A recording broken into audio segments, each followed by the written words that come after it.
આ પ્રકારે વધુ માહિતી આપવા માટે આપણી સાથે કચ્છથી પૃથ્વીરાજ જોડાઈ ચૂક્યા છે. પૃથ્વીરાજ, અમને જણાવશો કે હાલ ત્યાં કેવો માહોલ છે?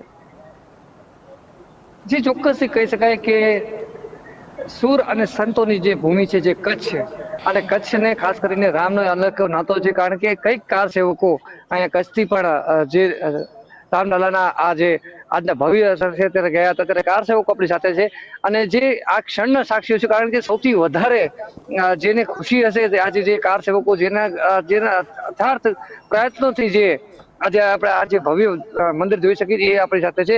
સૌથી પહેલા શરૂઆત આપના નથી કરવા માંગીશ, કારણ કે એ જે માહોલ હતો જયારે આપણે લોકો ત્યાં ગયા હતા અને કઈ રીતનું હતું, શું શરૂઆત હતી, કેવી રીતના હતું? હું મનીષ ગોર 1990 કાર સેવા માટે ગયો હતો. બહુ જ કઠિન રસ્તો અને બહુ જ કઠિન સમસ્યાઓનો સામનો કરીને અમે અયોધ્યા પહોંચ્યા હતા. લગભગ અમે 160 થી 70 કિલોમીટર રાત્રિના પગે ચાલીને અયોધ્યા પહોંચ્યા હતા. કેમ કે તે વખતે જ્યારે મુલાયમસિંહની સરકાર હતી ત્યારે તે વખતે બહુ ગોળીબાર ને બહુ કડક બંદોબસ્તની વચ્ચે પણ અમે કાર સેવા માટે કરીને અયોધ્યા પહોંચી ગયા હતા. ભગવાનનો શુક્ર કે આજે રામ મંદિર બની રહ્યું છે ત્યારે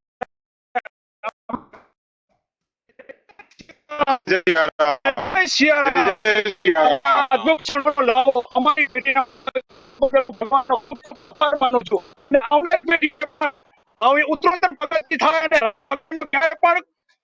એવું થાય કે રામ ભગવાન જમીન ઉપર કોના કરી શકે એવી અમને બધાને શક્તિ આપો. જય જય સિયારામ.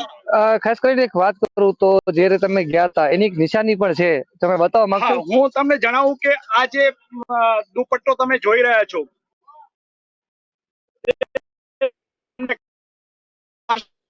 દ્વારા તે આજે પણ મેં સાચવીને રાખ્યો છે. એને અત્યાર સુધી 33 વર્ષ થયા છે. ચોક્કસથી કહી શકાય કે જે રીતની જે લાગણી છે એક એક કાર સેવકની આજે કહી શકાય કે એક રીતે ભાવુક થઈ ગયા છે. ખાસ કરીને તમે પણ ગયા છો અને ખાસ અત્યારે જે રીતનો માહોલ છે આખા જે ભારતમાં માહોલ છે, શું કહેશો એના માટે? જય જય સિયારામ. હું માયાભા ગઢવી 1992 કાર સેવક તરીકે ભગવાન શ્રી રામચંદ્રજી મહારાજની કૃપાથી મને ત્યાં જવાનો અવસર મળ્યો હતો. ભગવાન શ્રી રામચંદ્રજી મહારાજ એટલે આ ભૂખંડ માટે આદર્શ જીવન, અને જે માત્ર ને માત્ર સનાતની અથવા હિન્દુ સમાજ નહીં પણ સમગ્ર વિશ્વ માટે જેનું જીવન આદર્શ છે, એવા આદર્શ ભગવાન શ્રી રામચંદ્રજી લલાના જન્મસ્થળી અયોધ્યા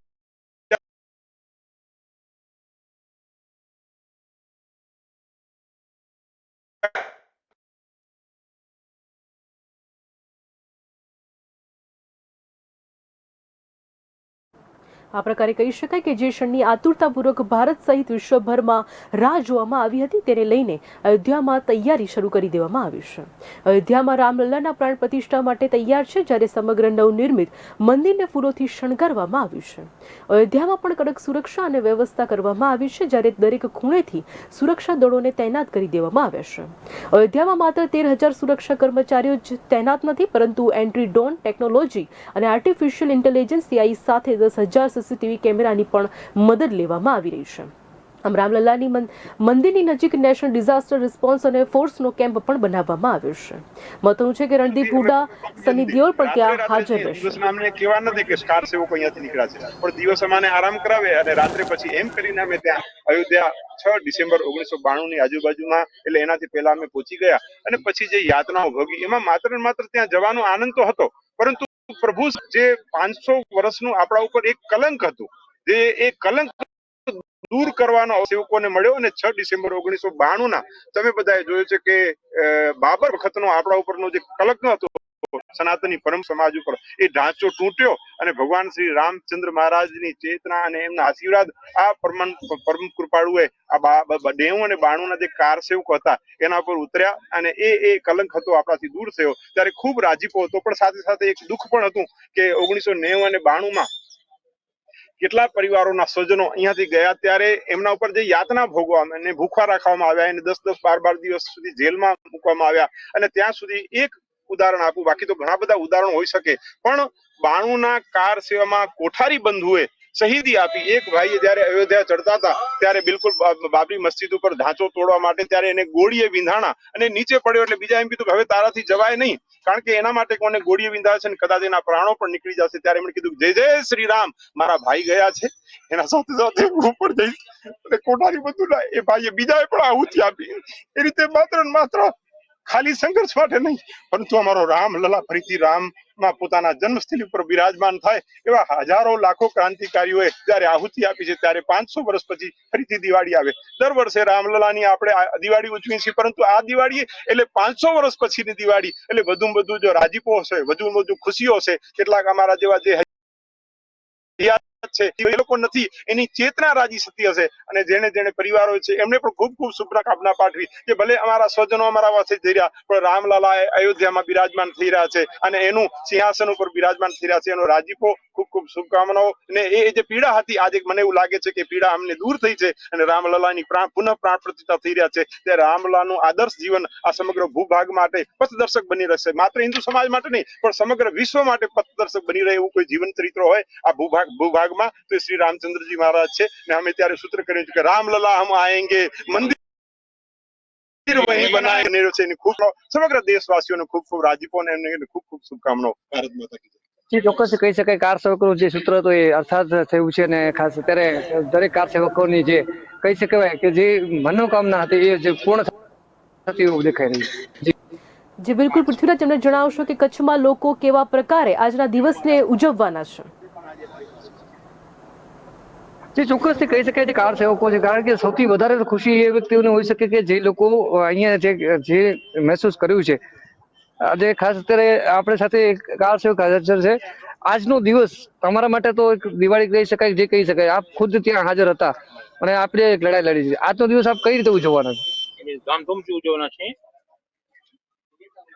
અને ખાસ આજે જયારે 500 એક કાર સેવક તરીકે જયારે આપણે ગયા હતા ત્યારે આપણે એક લાંબી લડાઈ છે એને તમે જીતી ગયા, ત્યારે શું કહેશો?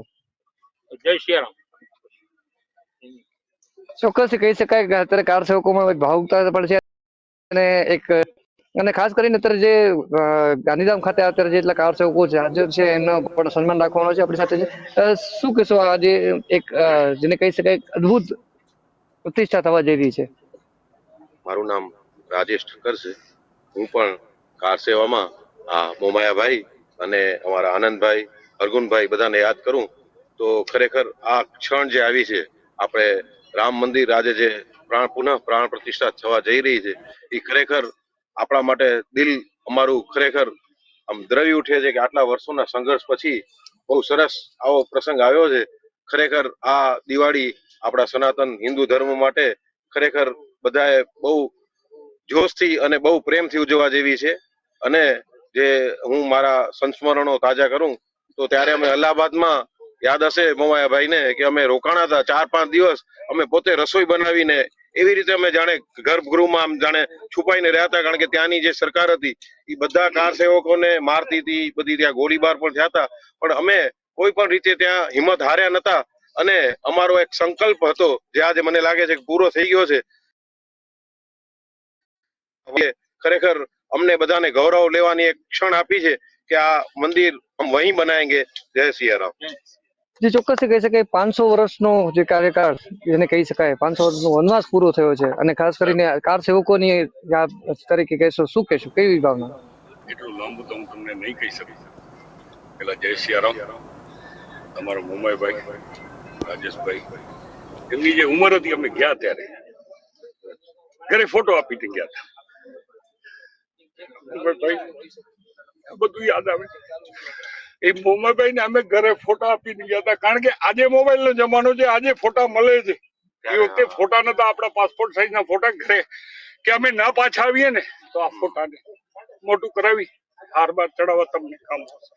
આ કહીને અમે ગયા હતા. એક દૃષ્ટાંત એવો છે, અમે ઇલાહાબાદ પાર કરી અને હનુમાન મઢી નામના એક મંદિરમાં રોકાણા હતા. એક બાવાજી હતા અવસ્થા વાળા, ગિરધરભાઈ ને એમના શાળા, એમને રસોઈ બનાવી હતી. અમને 4 રીંગણા ને અડધો કિલો લોટ આપ્યો તો અમે 11 જણા પેટ ભરીને જમ્યા હતા. બીજા દી સવારે એમાંથી નાસ્તો કર્યો હતો. આ તો ભગવાન નો ખર્ચો. અમારા મોમાઈભાઈ, આ ભાઈ સાક્ષી છે વિજયભાઈ.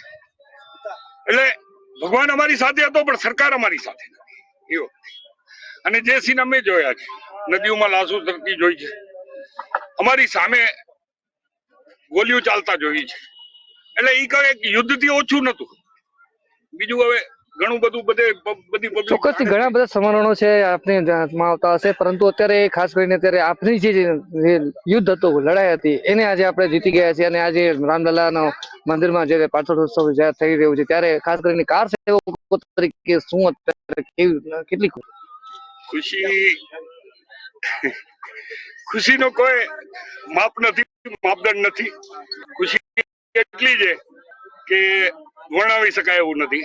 આ માન સન્માન અમને કોઈને આજ જેટલા છે ને એમાંથી કોઈને માન સન્માન ની જરૂર નથી. એ માન સન્માન એટલા માટે કરાવે છે કે આવનારી પેઢી, આવનારા છોકરાઓ આ જોવે કે ભાઈ અમારા બાપ દાદા કે અમારા વડીલો કે આ ફલાણાને આવી રીતના માન સન્માન થયા છે ને આવું કાર્ય કર્યું હતું એટલે થયા છે. અમારા મોમાઈભાઈ, એમને તો અમે બાવાજી બનાવ્યા હતા, કાયદેસર કારી પેલી ખેસ પહેરાવી અને આવડી ઠંડીમાં એમને વગર ઉપર કઈ પહેર્યા વગરના માળાઓ બાળો પહેરીને એમને ફરતા હતા. અમારા બીજા ભાઈ હતા જેઠાભાઈ. જય શ્રી. ચોક્કસથી કહી શકાય કે એક રીતે કાર સેવકો છે ક્યાંક ને ક્યાંક ભાવુક પણ થઈ રહ્યા છે, કારણ કે જે એ સમય હતો અને ખાસ કરીને જે કાર સેવકોએ જે બતાવી છે, શક્તિ બતાવી છે, આજે એનો જ આ કરી શકાય કે ક્યાંક ને ક્યાંક અનુભવ છે એમનો, જે ક્યાંક ને ક્યાંક ભાવુકતા લાવે. જી, સમગ્ર માહિતી આપવા બદલ આપનો આભાર પૃથ્વીરાજ. આ પ્રકારે કહી શકાય કે ભગવાન શ્રી રામ 5 સદીઓ પછી તેમના મંદિરમાં નિવાસ કરવાના છે. મહત્વનું છે કે આ પ્રકારે આજે થનારા રામ મંદિર પ્રાણ પ્રતિષ્ઠા કાર્યક્રમની તમામ તૈયારીઓ હવે પૂર્ણ થઈ ગઈ છે. રામનગરને આધ્યાત્મિક રંગ અપાયો છે, જ્યારે આ કાર્યક્રમમાં